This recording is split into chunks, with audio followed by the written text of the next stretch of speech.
RD study zone YouTube channel में आपका हार्दिक स्वागत है। और 14 जून 2026 को हुए जीआईसी प्रवक्ता के जीएस एंड बायोलॉजी पेपर का आज हम सॉल्यूशन देखेंगे, और जिसमें हम सटीक आंसर की देंगे, जिससे मैच करके आप अपने आंसर का अनुमान लगा सकते हैं और देख सकते हैं कि आप एलिजिबल नेक्स्ट एग्ज़ाम के लिए एलिजिबल हैं या नहीं। तो इससे आप अपने क्वेश्चन मैच कर सकते हैं। तो इसका पहला सवाल है, भारत में नए राज्यों के निर्माण हेतु संसद में कौन सी बहुमत की आवश्यकता पड़ती है? तो इसका आंसर है साधारण बहुमत की। अगर आपने साधारण बहुमत चुना है तो आपका आंसर सही रहने वाला है। नेक्स्ट है, निम्नलिखित में से किसका दायरा व्यापक है?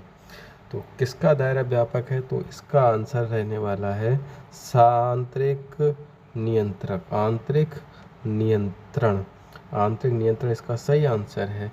अगला है, संविधान के अनुच्छेद 371A किस राज्य के विशेष दर्जे से संबंधित है? तो इसका आंसर है, जब ए दिया है तो इसका आंसर है नागालैंड। इसका आंसर नागालैंड है,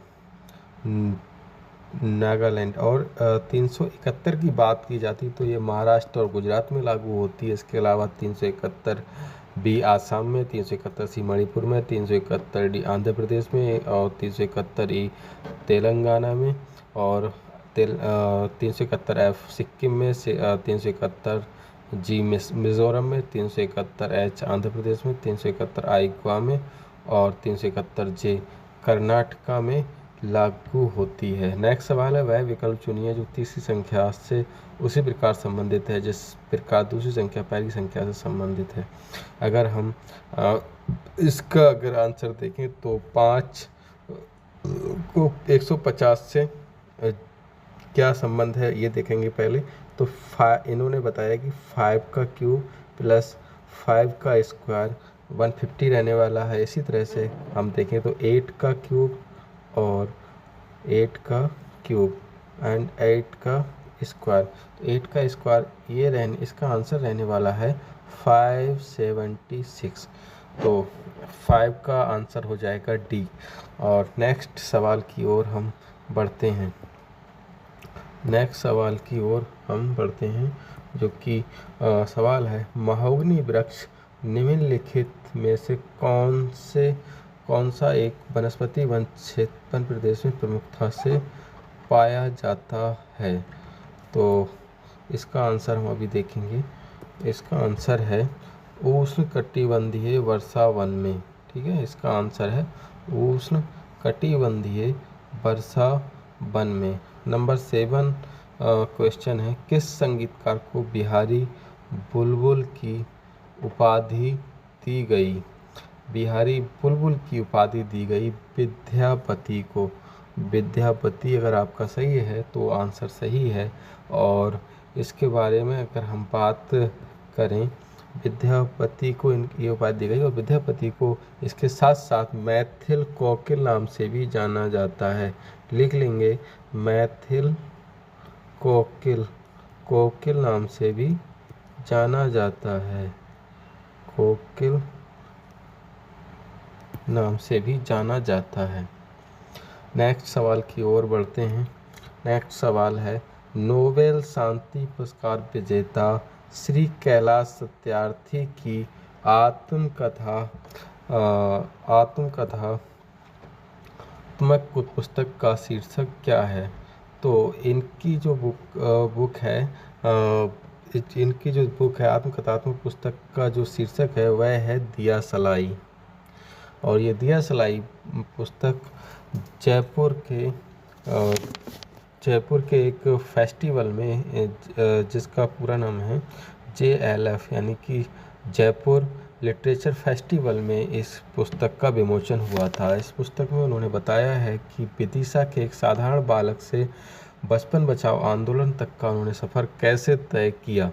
नेक्स्ट सवाल है, प्राथमिक पूंजी बाजार में अंशों का क्रय विक्रय किया जाता है, वाणिज्यिक बैंकों से धन जुटाया जाता है, दीर्घकालिक वित्तीय संस्थानों से धन जुटाया जाता है, जनता को पूंजी जारी करते हैं।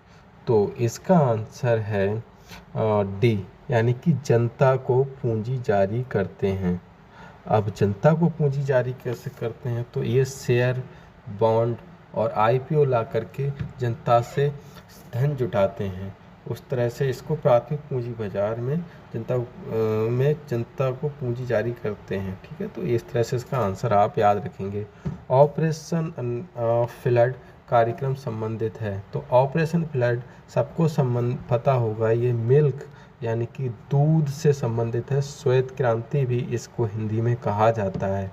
और इसके जो कार्यक्रम संबंधित है, ये वर्गीस कुरियन नाम के एक साइंटिस्ट थे जिनके माध्यम से चलाया गया। तो इसका सही आंसर है डी। नेक्स्ट क्वेश्चन है 18 फरवरी 2005 को शुक्रवार पड़ता है। तो 18 फरवरी 2007 को कौन सा दिन होगा?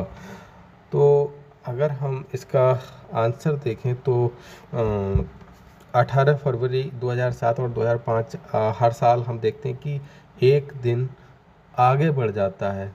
तो उस दिन जो दिन था वह था शुक्रवार। तो शुक्रवार तो 2006 में आएंगे तो शनिवार आ जाएगा 18 फरवरी को, और जब हम 7 में आएंगे तो रविवार आ जाएगा। तो इसका आंसर सही रहने वाला है रविवार। तो रविवार आंसर टिक कर लीजिए। और नेक्स्ट क्वेश्चन है, चाणक्य के प्रारंभ में तमिलनाडु के तटीय क्षेत्रों में वर्षा किस कारण होती है? किस कारण वर्षा होती है? तो ये वर्षा होती है उत्तर पूर्वी मानसून के कारण। किसके कारण? उत्तर पूर्वी मानसून के कारण। नॉर्थ ईस्ट मानसून कहा जाता है, जो अक्टूबर से दिसंबर के आसपास वर्षा करता है। नेक्स्ट सवाल है, निम्नलिखित में से कौन सा ग्रंथ अमरता का उल्लेख करता है?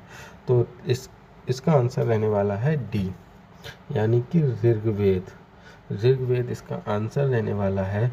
और इसमें बात करें तो स्तुति और लंबी आयु समृद्धि की बात तब तक की जाती थी, लेकिन जो उसके आगे के ग्रंथ आए तो उनमें मोक्ष की बातें की गईं। तो इस तरह से आप याद रख सकते हैं और अपनी कॉपी में, नोटबुक में नोट कर सकते हैं। नेक्स्ट है प्रसन्नता, विश्व प्रसन्नता रिपोर्ट 2025 के अनुसार विश्व का सबसे प्रसन्न देश निम्नलिखित में से कौन सा है? तो ये सभी को पता होगा। अभी जल्दी ये रिपोर्ट 2025 की है, तो 2025 में जो प्रसन्न देश था वह था फिनलैंड। ठीक है, तो इसका आंसर फिनलैंड रहने वाला है। और नेक्स्ट क्वेश्चन की ओर हम बढ़ते हैं। उसमें क्वेश्चन है, इनमें से कौन सी गतिविधियां उद्योग की हैं?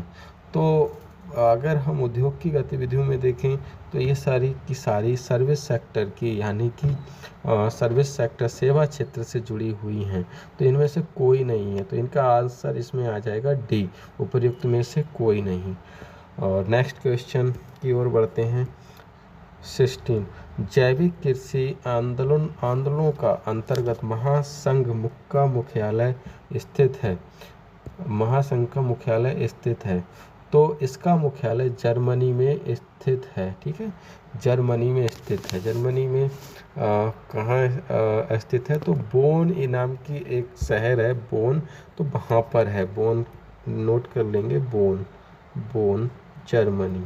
ठीक है, international federation of organic agriculture monuments के द्वारा ये संचालित होता है, यानी कि इसका शॉर्ट फॉर्म है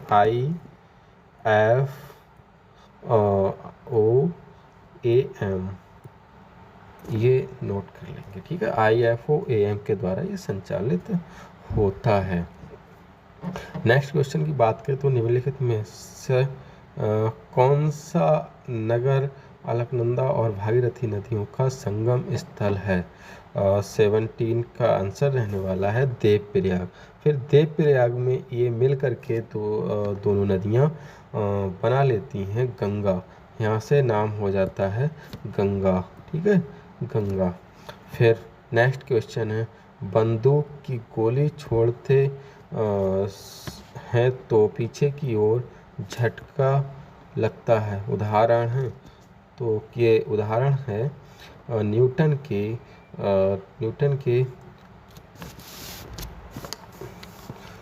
एक मिनट, न्यूटन के तृतीय नियम का, न्यूटन के तृतीय नियम का आंसर बी सही रहने वाला है, इसमें आंसर बी। ठीक है, अगला क्वेश्चन है, मोटे अनाज में निम्न में से कौन सा अनाज समूह सम्मिलित है? तो इसका आंसर रहने वाला है डी, ज्वार, बाजरा, रागी। इनको श्री अन्न नाम से भी जाना जाता है, श्री अन्न नाम से भी जाना जाता है। और नेक्स्ट क्वेश्चन है, जैविक खेती के तहत भूमि क्षेत्रफल के संदर्भ में कौन सा देश सबसे आगे है? तो सबसे आगे कौन सा देश है? इसमें सबसे आगे रहने वाला है ऑस्ट्रेलिया, इसका आंसर है ऑस्ट्रेलिया।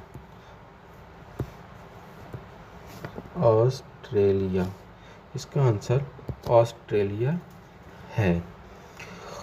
और नेक्स्ट क्वेश्चन है 21, निम्न में से किस गैस के हिसाब से सन 1984 में भोपाल गैस त्रासदी हो गई थी? तो ये 2 दिसंबर 2 रात को 1984 में जो घटना हुई थी भोपाल में, उसमें MIC यानी कि मिथाइल आइसोसाइनेट नाम की गैस का रिसाव हुआ था, जिससे लाखों लोगों की जान चली गई थी। निम्न में से किसने महाराजा रणजीत सिंह को कोहिनूर हीरा भेंट किया था? तो इसका आंसर सही है शाह शुजा ने। शाह शुजा ने अपनी जान बचाने और मदद के लिए महाराजा रणजीत सिंह को ये जो कोहिनूर हीरा भेंट किया था, इसको शॉर्ट में कोहिनूर भी बोला जाता है। नेक्स्ट है, माननीय उच्चतम न्यायालय ने किस केस में ये घोषित किया कि पंथ निरपेक्ष भारतीय संविधान का आधारभूत ढांचा है? तो इसका आंसर है डी, SR बोम्मई। 1994 में ये केस सामने आया था, यूनियन ऑफ इंडिया और SR बोम्मई।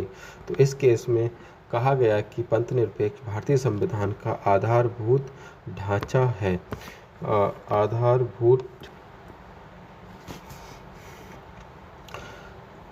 अगला क्वेश्चन है, हर्षवर्धन के समय में उत्तर प्रदेश में किस नगर को नगर महोदय श्री के नाम से जाना जाता था? तो इसका आंसर है बी, कन्नौज। कन्नौज को काव्य कुंज नाम से भी जाना जाता है, और हर्षवर्धन की उस समय राजधानी भी कन्नौज रही थी, नोट कर लेंगे। और नेक्स्ट है 25 क्वेश्चन है, जो क्वेश्चन है अनुवांशिक रोग है। तो अनुवांशिक रोग इनमें से कौन सा है, देख सकते हैं। वर्णांधता, ब्लाइंडनेस, कलर ब्लाइंडनेस, जिसमें नीले और लाल रंग में पहचान करने में व्यक्ति अक्षम हो जाता है, तो वह रोग अनुवांशिक है। ठीक है, बाकी रोग वायरल और बैक्टीरियल डिसीजेस हैं। नेक्स्ट है 26, हाल ही में केंद्रीय मंत्री श्री जितेंद्र सिंह ने नई दिल्ली में एक स्वदेशी AI आधारित multi modal large language model launch किया, जिसका नाम है, तो इसका नाम है भारत जेन आंसर सही है। और नेक्स्ट है, यदि अंग्रेजी वर्णमाला के पहले आधे भाग को उल्टे क्रम में लिखा जाए तो दाएं से 15वां कौन सा होगा, दाएं से 15वां अक्षर कौन सा होगा। अब उन्होंने कहा पहले, तो पहले ए से लेकर के 30 नंबर का जो बनेगा अक्षर वो बनेगा जे 10 होता है, के एल एम, तो एम बनेगा। तो एम से इन्होंने उल्टा कर दिया, ठीक है। तो एम के बाद जो लेटर्स आएंगे वो सेम रहेंगे, एन, तो एन तो हो जाएगा 13, एन के बाद जो आएगा ए तो वो हो जाएगा 14, और एन के बाद ए, और ए के बाद फिर जो आ जाएगा बी, तो बी इसका आंसर सही है, सी आंसर इसका सही है 27 का। अब हम 28 की ओर चलते हैं। मद्रास का गवर्नर रहते हुए इनमें से किसने सैनिकों के माथे पर जातीय चिन्ह लगाने तथा कान में बालियां पहनने से मना कर दिया था। 1806 में वेलोर विद्रोह, मद्रास, तो वेलोर में की बात है ये, और उस समय इसके जो गवर्नर था वह था विलियम बेंटिक। तो विलियम बेंटिक ने माथे पर जातीय चिन्ह लगाने तथा कान में वालियां पहनने से मना कर दिया था। अगला सवाल है, 100 मीटर की दौड़ में ए बी को 25 मीटर से हराता है और बी सी को 4 मीटर से हराता है। उसी दौड़ में ए सी को हरा सकता है, तो इसका आंसर अगर हम निकालें तो जैसे देखिए ए और बी का जो रेशियो बनेगा, ए और बी, तो इसका बी ए और बी का रेशियो बनेगा 100 रेशियो टू 100 रेशियो 25 मीटर से हराता है, तो मतलब 75 आएगा इधर, ठीक है, और 75 आएगा। और इसी तरह से अगर हम देखें 4 मीटर से हराता है बी को, तो मतलब बी वहाँ पहुँच चुका होगा। तो जब बी वहाँ पहुँच चुका होगा तो बी 100 कवर कर चुका होगा, 100 रेशियो 96। अब यहाँ से हम निकाल लेंगे, कैसे निकालेंगे देख लेते हैं। 75 मल्टीप्लाई 96 अपॉन 100, तो यहाँ पर कर लेंगे 25 3 जा 75, 24 4 जा 100, और 4 से ये डिवाइड हो गया, 4 से इसको डिवाइड में 4 2 जा 8, 4 4 जा 16, 24 3 जा 72, तो नहीं आएगा यार, कैसे गलत हो गया, हाँ 72 आ गया। 72 को अब यहाँ पर ये 72 आ गया, और 72 को 100 में से जब घटाएंगे तो हमारे पास 28 आंसर रहने वाला है। इसका आंसर रहेगा 28। 100 मीटर की दौड़ में ए बी, तो इसका आंसर आप समझ गए होंगे 28 कैसे आया, ठीक है। नेक्स्ट है, अवध में एका आंदोलन का नेतृत्व किसने किया। एका आंदोलन का नेतृत्व किसने किया, 30। तो इसका ये 2 अक्टूबर 2024 की तो ये अवध 1921-22 में मदारी पासी और सहदेव ने लगान और बेगार प्रथा के खिलाफ अवध में एक आंदोलन का नेतृत्व किसने किया, तो मदारी पासी ने किया। मदारी पासी के साथ सहदेव ने किया, और इन लोगों ने लगान और बेगार प्रथा के विरोध में 1921-22 में अवध में ये आंदोलन किया था, जिसका नाम था एका आंदोलन, एका आंदोलन। नेक्स्ट चलते हैं। नेक्स्ट सवाल है, उत्तर प्रदेश सरकार द्वारा शून्य गरीबी अभियान कब शुरू किया गया। तो ये जो शुरू किया गया था, ये किया गया था 2 अक्टूबर 2024 को गांधी जी के जन्मदिन के उपलक्ष्य में, ठीक है। नेक्स्ट है, सिंधु घाटी सभ्यता की जल संचयन प्रबंधन प्रणाली का प्रमाण निम्नलिखित में से किस स्थल से प्राप्त हुए थे। तो इसका आंसर है धौलावीरा। अगर धौलावीरा के बारे में हम डिस्कस करें तो ये कच्छ जिला में भयाऊ तालुके के कच्छ जिला के, कच्छ लिख सकते हैं इस तरह से, कच्छ जिला के में भयाऊ तालुके में खदिर द्वीप पर का कर्क रेखा से ये पास में नज़दीक में है, तो वहाँ पर ये है। और हड़प्पा का ये प्रमुख जगह है। जल संचयन से संबंधित इसमें यहाँ पर साइट्स खोजी गई थी। और ये 2021 में वर्ल्ड हेरिटेज साइट के 14th यानी 40वां वर्ल्ड हेरिटेज साइट इसको रिकॉग्नाइज किया गया है। राखी गढ़ी के बात करें तो ये हरियाणा राज्य के हिसार जिले में स्थित है।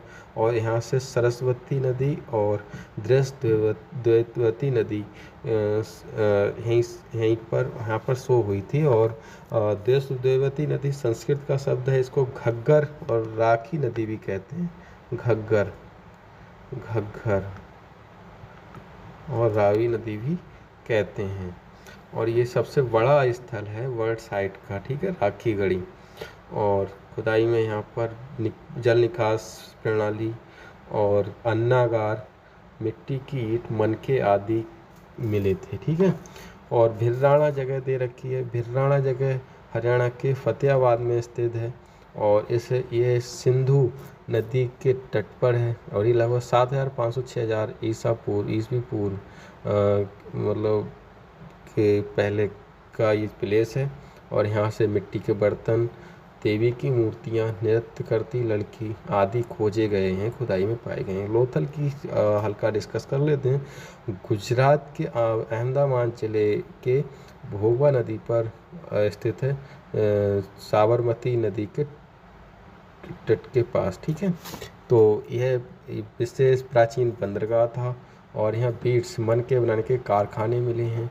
और फारस की मोहरें मिली हैं जो कि विदेशी व्यापार में यूज होती थी। यहाँ पर एक बहुत ही महत्वपूर्ण बात मिली है देखने को कि युगल शवाधान मतलब स्त्री पुरुष दोनों के शवों को एक साथ दबाया हुआ या फिर कह सकते हैं कवर मिली हैं।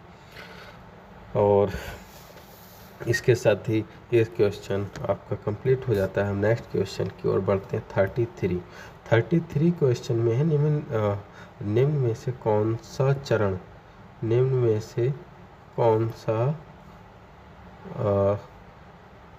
कौन 4 चरणों वाले आपदा प्रबंधन उपागम का हिस्सा नहीं है।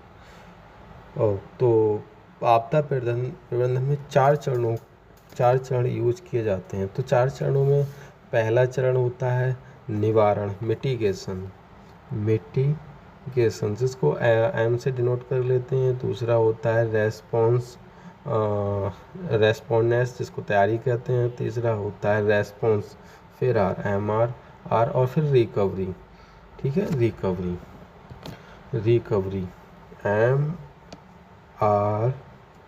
MRR, ठीक है। हिंदी में बात करें तो निवारण, तैयारी, प्रतिक्रिया और पुनर्प्राप्ति, ठीक है। तो इसमें हम देख रहे हैं कि सतर्कता नहीं है। कौन सा नहीं है? तो सतर्कता नहीं है। इसका आंसर ए सही होगा। 2011 की जनगणना के अनुसार प्रति 1000 पुरुषों को उत्तर प्रदेश में कितनी स्त्रियां हैं? तो ये सभी को पता होगा, 912, ठीक है। Answer B. वातावरण में किसके उपस्थिति के कारण स्मोग बनता है? तो इसका आंसर है नाइट्रोजन और सल्फर ऑक्साइड।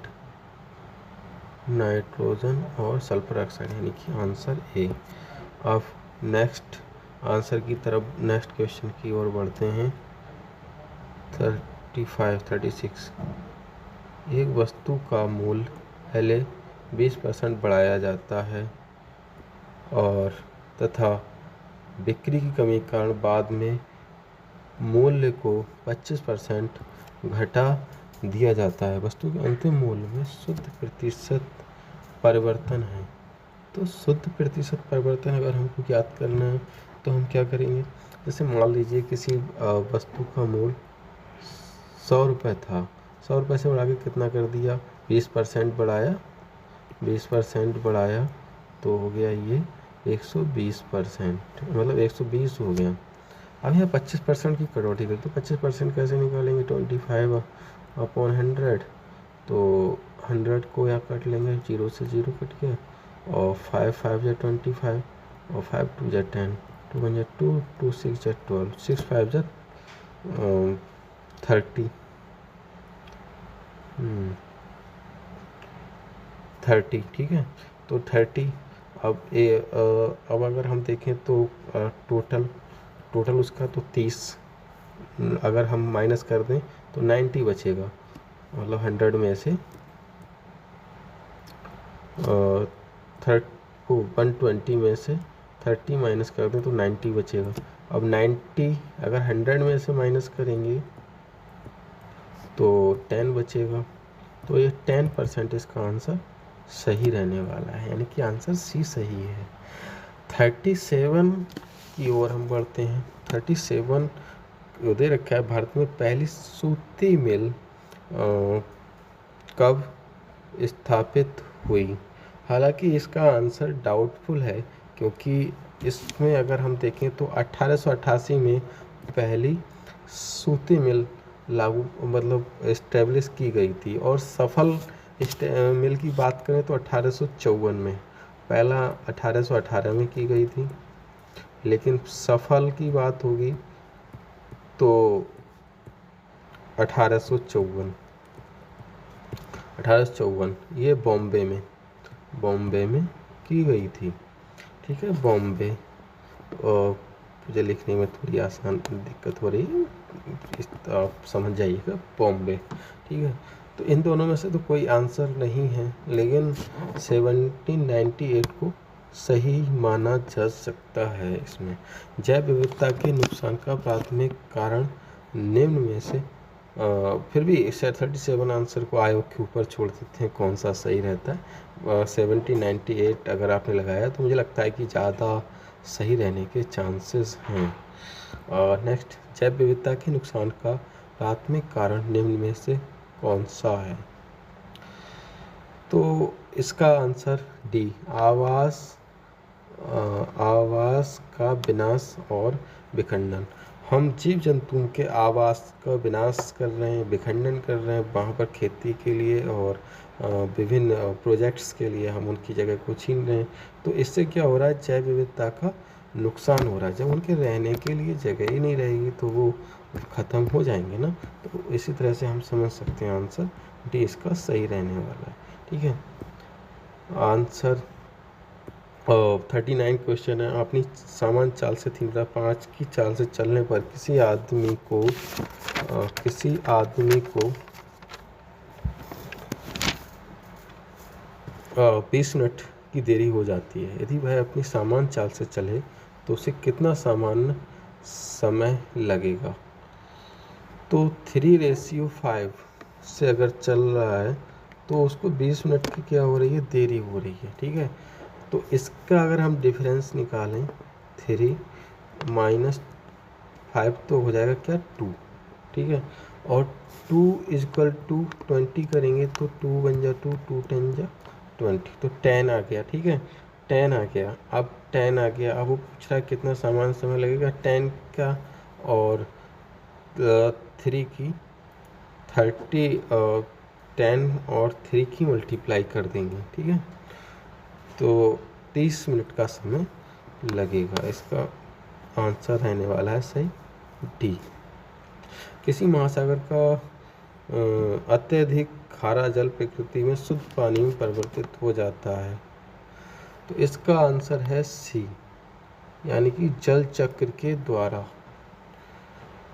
तो जल चक्र के द्वारा जब वह वाष्प में उड़ता है तो नमक साथ में नहीं उड़ता है, तो वह खारा पानी यहीं पर समाप्त हो जाता है। ठीक है, तो ये आपका जीएस का पोर्शन कंप्लीट हो गया। और अब सब्जेक्ट की बात करें तो सब्जेक्ट हम अगली क्लास में, यानी कि अगला वीडियो में उसका भी आंसर दे देते हैं। ये वीडियो लंबा हो रहा है, तो तब तक के लिए धन्यवाद, और चैनल को सब्सक्राइब करें और लाइक करें, कमेंट करें। धन्यवाद। और अगर कोई सजेशन हो तो आप हमें नीचे दे सकते हैं। कोई डाउट हो, अगर आपको लगता है कोई क्वेश्चन का गलत आंसर है, तो वह भी आप हमें कमेंट बॉक्स में बता सकते हैं।